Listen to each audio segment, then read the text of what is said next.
Assalamualaikum warahmatullahi wabarakatuh. Alhamdulillah wa syukru ala ni'amillah. Masih keneh tiasa ditepang dangukeun deui nyatana dina pagelaran dongeng Sunda jejer carita jalma kajajaden. Atuh ngarah teh nyangkolong tingkana waktos sumangga. Ayeuna kantun bagian anuka 40 hiji nanya pamir. Para wargi sadayana jangjang peuting beki sampurna nyimbutan alam dunia. Sumorotna cahaya bulan maju ka cangra sabab geus beki deukeut kana mangsa bulan purnama. Lenglangna langit anu dipapaes ku pating kariceupna bentang estuning matak tentrem pikeun sakur anu nempona. Dina mangsa anu sarua mangsa puluhan warga geus barudal ti imahna Kang Husna. Jang Aris jeung Bah Samiri mah masih kene uplek ngarobrol di patengahan katempona teh. Ari Kang Husna jeung Nyi Lama geus ngarampih ka enggona. Pajate teu kuat geus asa cara palemata. Pugu oge teu ngarti ieu abah teh Sujang. Nah, eta Neng Tina putrana Juragan Rambit teh berujuk-ujuk sakti luhung pangarti nanya Sujang. Cek Bah Samiri nembongkeun kaherana. Duka atuh Bah. Untung keneh we harita teh abdi oge parantos museureun kakuatan. Upami teu kitu mah duka kumaha nasib abdi ka hareupna Bah. Da geuning buktosna ari teu sayaga heula mah geuning jalmi anu keur patelak jeung abdi oge dugi ka hancurna binasana Bah. Mata kitu oge ilmu Neng Tina teh pohara luhungna pangintennya yang hebat. Di mana cenah guguruna nya eta Neng Tina teh. Jang Aris unggut-unggutan siga nu ngabenerkeun pisan kana omongan Bah Samiri anu harita kerja di batur ngawangkongna. Teras bade kumaha ye sikep Ujang kangge kapayuna ieu. Cek Bah Samiri. Maksudna kumaha Bah?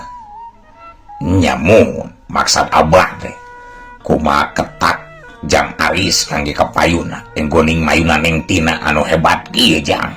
Oh, nya rupina mah perkawis eta abdi oge moal tiasa guru-gusu ngayakeun tindakan Bah. Bade ditalung ti heula we samantawis mah. Atuh upami kinten-kintena teu ngaganggu atanapi teu ngarugikeun warga mah nya antepkeun we Neng Tina mah. Nanging upami sabalikna nya kapaksa panginten abdi oge kedah ngutamakeun kawajiban. Kitu ge lamun Neng Tina nanyeun karicuhan di lemur ieu Bah. Kawajiban naon Sujang? Bah Samiri rada kerung. Sumuhun kapanan sok sanaos mung sakadik oge pangartos anu ku Gusti dititipkeun ka abdi teh kadah aya mangpaatna. Saurpun guru teh mah anu laluhung elmuna, anu laloba pakaiana, anu laluhur pangkatna, anu napal dina hate unggal jelema mah ngan ukur mangpaatna. Jabatan ngan ukur tinggal jabatan, harta ngan ukur tinggal harta. Lamun ku urang teu dimangpaatkeun tah abdi teh gaduh elmu saalit titipan ti Gusti nu Maha Suci nyatos janten kawajiban kangge ngamangpaatkeunana Bah. Mangsa Jang Aris ngomong kitu teh Bah Samiri nepi ka bareureum beungeut siga nu era. Teuing kumaha sok sanajan caritan Jang Aris teh lain sindir sampir kasebutna tapi pikeun Bah Samiri mah asa nanggal pisan kana mamarasna. Rumasa dirina mah nyangking pangarti oge boro-boro loba mangpaatna keur jalma rea malah mindeng dipake daleka ka batur. Dupi ayeuna Neng Tina teh sareng saha di bumina Sujang? Nah anu ngabarengan atawan teh eta teh. Cek Bah Samiri bari neuteub Jang Aris anu pohara pisan diajrieun ku dirina. Nyalira we ari wengi mah Bah. Da teh saha deui atuh. Tah upami siang masuk aya badegana anu mantosan di bumi kitu Bah. Ari Juragan Ramdina teu balik deui ka imah Sugan Jang. Teu eta teh Bah. Saur nama parantos kabongkar segala kawonana jadi izin panginten upami uih deui ka upami uih deui kalembur deui, upami uih kalemburna deui teh bah. Basa miri meuni uplek pisan ngawangkong jeung Jang Aris. Siga nu henteu malire kana nyecepna hawa anu beuki tiris. Sedangkeun ari jalma anu keur jadi bahan obrolanna mah nya Neng Tina. Harita teh keur peureum di kamarna. Tapi lain peureum keur sare. Ieu mah peureum sote dina kayaan sila dina luhur risbah. Kalayan dua dampa leungeunna anu dirapatkeun dina hareupeun dada. Keur mujas medi sigana mah Neng Tina teh. Awak Neng Tina nepi ka ngagebur di bulan ku cahaya beureum. Teu lila antarana nya Neng Tina beunta. Meh barang jeung ngiresna deui cahaya beureum anu samemehna ngabulan sakujur awakna. Nyeh, Neng Tina sura-seri sorangan. Ngajan sakumaha luhung ilmu oge moal mampu. Punten. Ngajan sakumaha luhung ilmu oge moal mampu nyinglar tina pelet aing mah deuleu. Kitu gerendengna Neng Tina. Pinuh pisan ku kayakinan. Goledag geus kitu mah Neng Tina ngagolerkeun awakna. Nyeh, sura-seri deui. Mangsa sawanganana nembongkeun gambaran bagja. Nyulam katresna jeung jajaka anu pohara pisan dipisuka ku dirina. Nyatana Jang Aris. Keur kitu kuluprak. Kadenge aya sora anu nguluprak di patengahan imah. Neng Tina rada kurang kerum. Tapi henteu ari nepi ka ngarenjang kaget mah. Sok sanajan laun pisan eta sora, tapi pikeun Neng Tina mah eta sora teh jelas kadengena. Yang di patengahan teh aya sora anu leumpang kalayan ka katayepan. Lain sieun sigana teh, Neng Tina mah malah sura-seri sarta gura-giru nyingsatkeun samping kebat anu harita keur dipakena. Nepi ka nembongkeun pakulitan ping-ping anu koneng umyang. Bajuna oge rada disingkapkeun, siga nu hayang nembongkeun bagian pinareup anu pohara neuneurna. Mangsa sora lengkah suku beuki ngadeuketan ka palebah kamar. Neng Tina gura-giru meuremkeun panonna. Rake teu lila antarana pantok kamar teh ngaraket. Aya anu nyerungkeun kalayana launan pisan. Disusul ku ngelolona sirah saurang jajaka. Red eta jajaka teh ngareret ka Neng Tina anu keur ngagoler.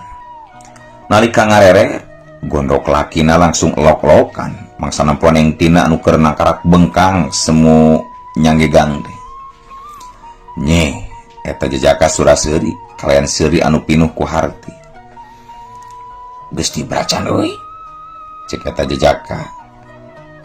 Geus dibra, cek eta jajaka haharewosan bari ngalih heula ka tukang. Aya baladna sigana. Sup katayep. Eta jajaka teh ngadeuketan Neng Tina. Nyawe geuning aya baladna eta jajaka teh. Sabab teu lila antarana aya saurang jajaka deui anu saantragan pisan jeung dirina. Asup ka katayepan ngadeuketan Neng Tina. Duh, mulus pisan euy.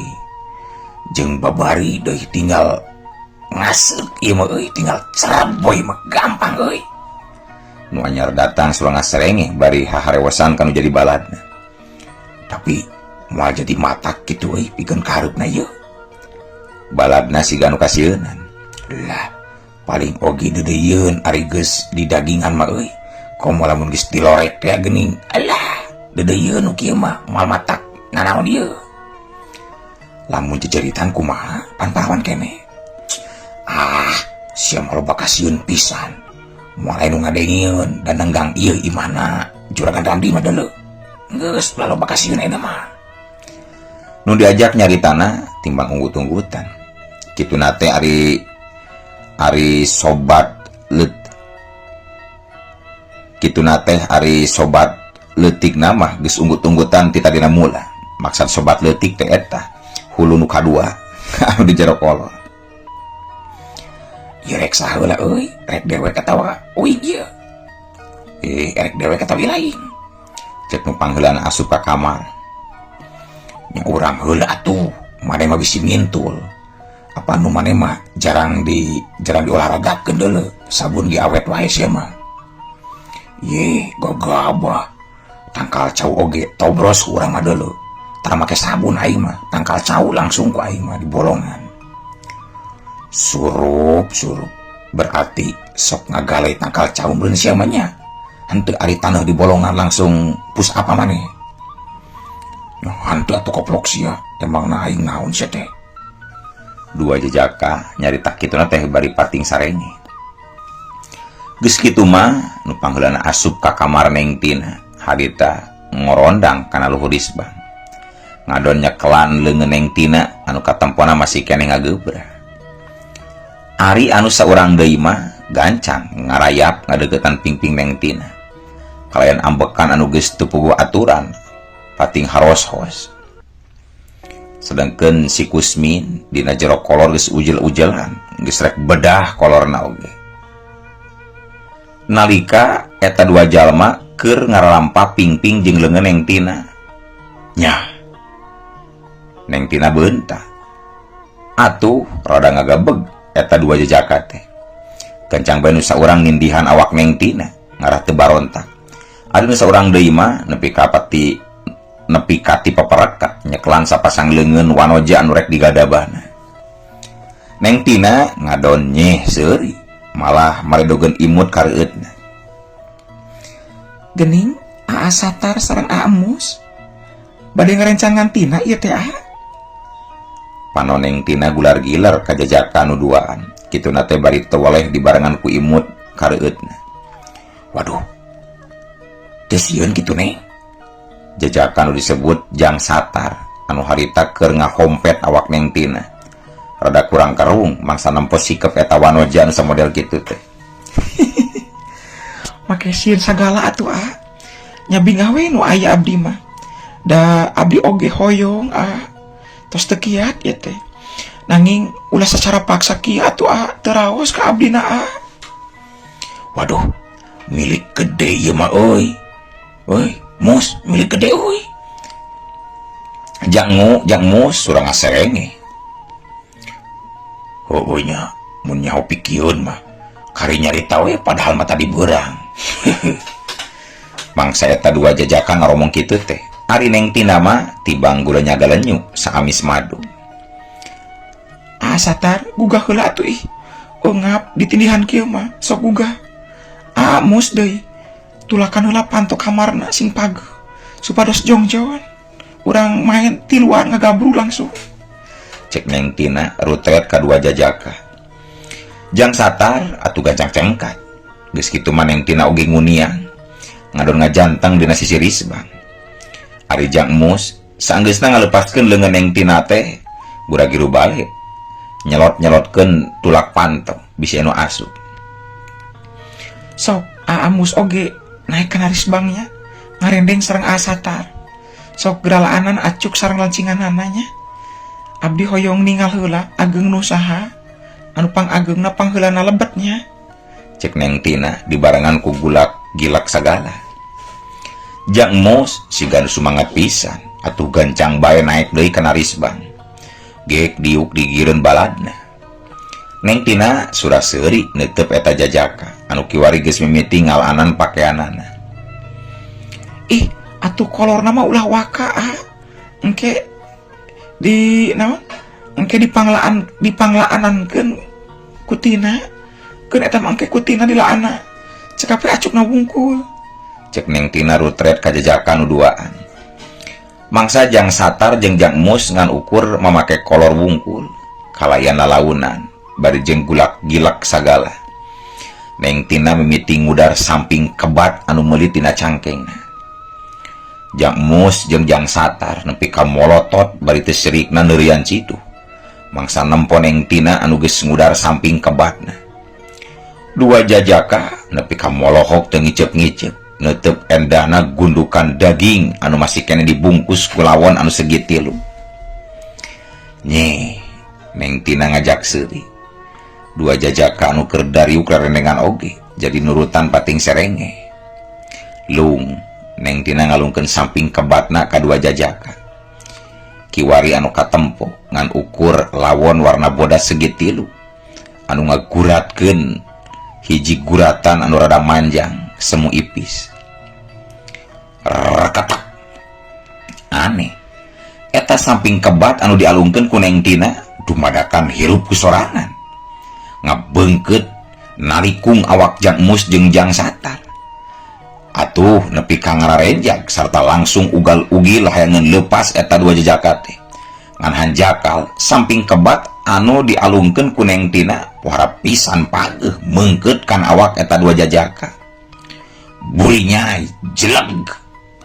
Geus kitu mah jiri Neng Tina anu asalna pikabitaeun teh dumadakan robah wujud jadi jicirim anu pikasieun.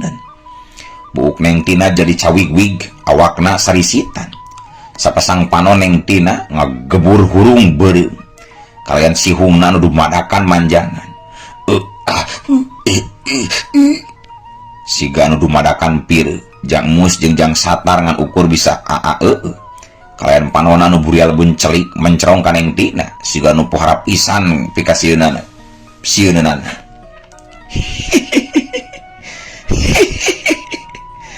Modar sia ayeuna mah deuleu. Neng Tina malah seserian nepi ka lenggakan siga anu ngeunah pisan.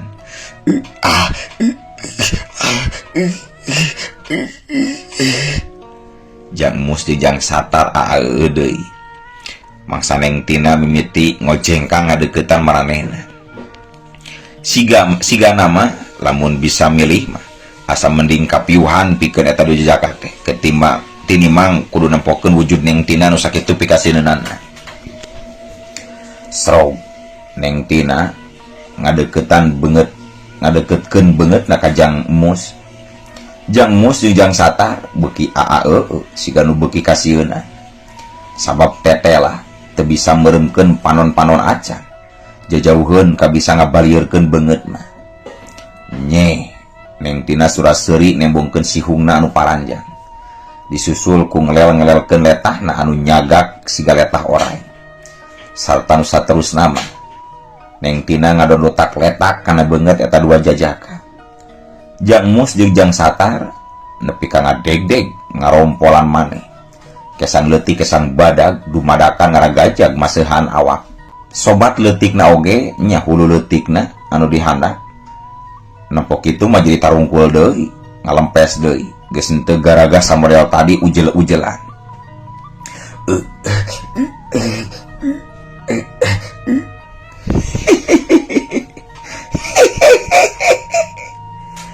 Neng Tina malah lenggakan deui siga nu ngeunah pisan. Mangsa nempo jajaka anu dua beuki kerep aeueuna sarta ugal-ugi layangan leupas tina beungkeutan samping. Garayam Neng Tina leungeunna anu kuku-kukuna dumadakan ranggoas jeung paranjang. Mimiti ngaragayam ngusapan pingping eta dua jajaka. Sarta beuki ngagarayam ka luhur kana dada. Leungeun nu katuhu ngagarayam kana dadana Jang Mus. Leungeun nu kencah mah ngagarayam kana dadana Jang Satar. Bongan sia duaan mah kerek kagadabah aing sagala. Kudu modar penting ayeuna mah. Panon Neng Tina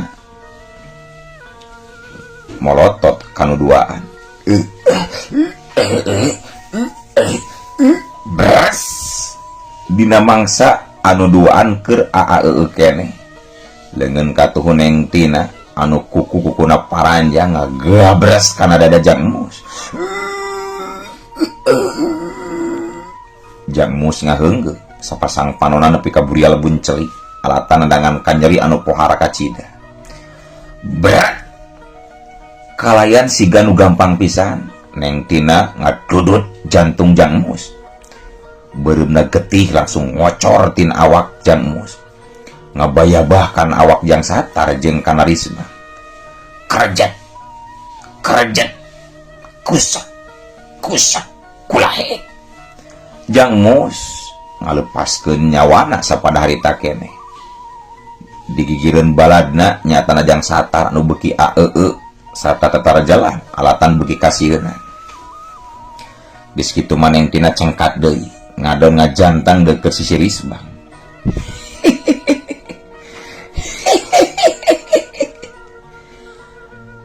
Lak. Sanggeusna seserian teh langsung bae Neng Tina neureuy jantungna Jang Mus.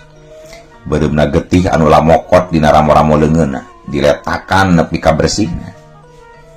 Jang satar beki sarta ugal-ugi lah yang ngelepas.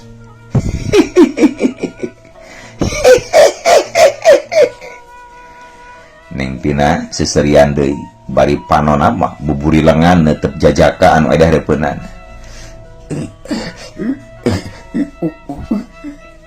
Modar sia satar, modar sia seak serap gabres. Dua leungeun Neng Tina anu kukuna sareukeus sarta ranggoas pating gelabres kana beuteung jeung dadana jang satar. Jang satar tibang bisa ngaheungge dina kayaan ngadangheua nandangan kanyeri anu pohara pisan. Brek kalayan sapasang panon anu buringas Neng Tina ngadudut jantung jeung pejita jang satar. Atuh kerjet kosong kulahek. Nasib jang satar oge teu jauh beda jeung nu jadi baladna mandi getih dina mangsa ngalepaskeun nyawana.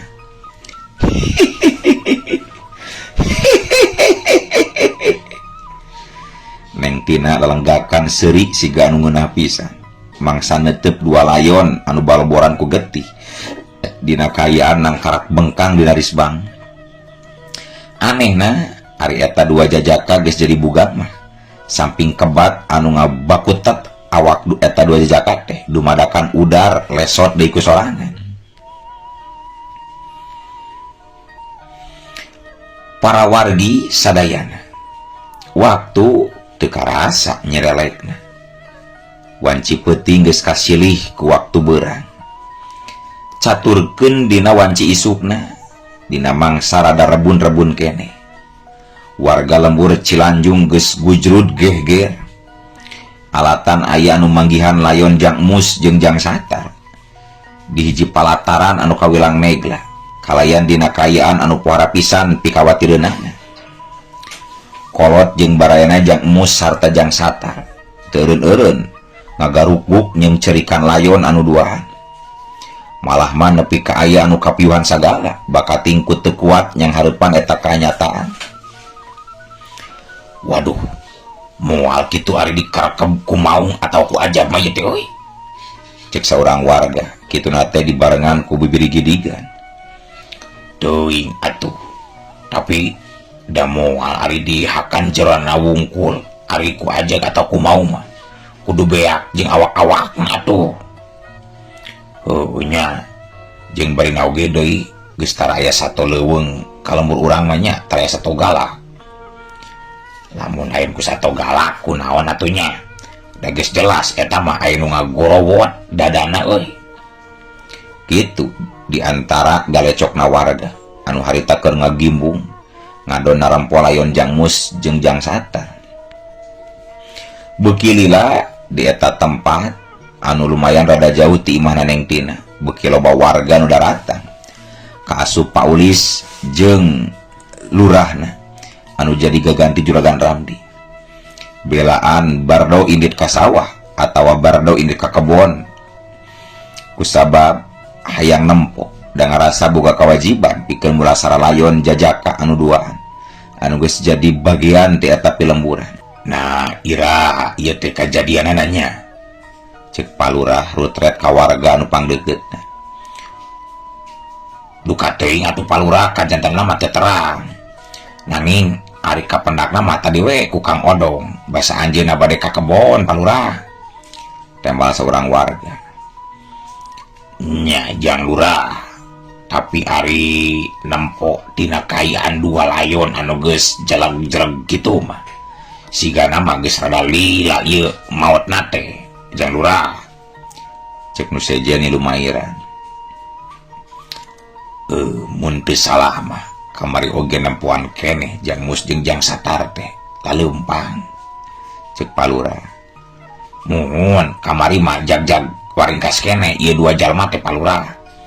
Pandamal di sawah abdi ieu jang mus jeung jang satar teh teu acan diburuhan deui da nembe 3 dinten. Biasa buburuhna sok saminggueun ayeuna geuning geus binasa ieu dua jalma teh palurah. seorang warga mereka terangan. Pak Lurah tibang unggut-unggutan kalayan musirkeun deui panetepna kalayon dua jajaka anu harita keur dituruban ku daun cawu ku sabaraha urang warga. Din, ari mana rek ka mana Din? Seorang jajaka rada kurang kerung mangsana pojang Didin anu katempona rada gura-giru rek ninggalkeun eta palataran. Aya perlu ka calon metoha bari sakalian rek ngabejan si Aris. Oh, urang nilu atuh Din. Nya hayu ari daek mah hayu.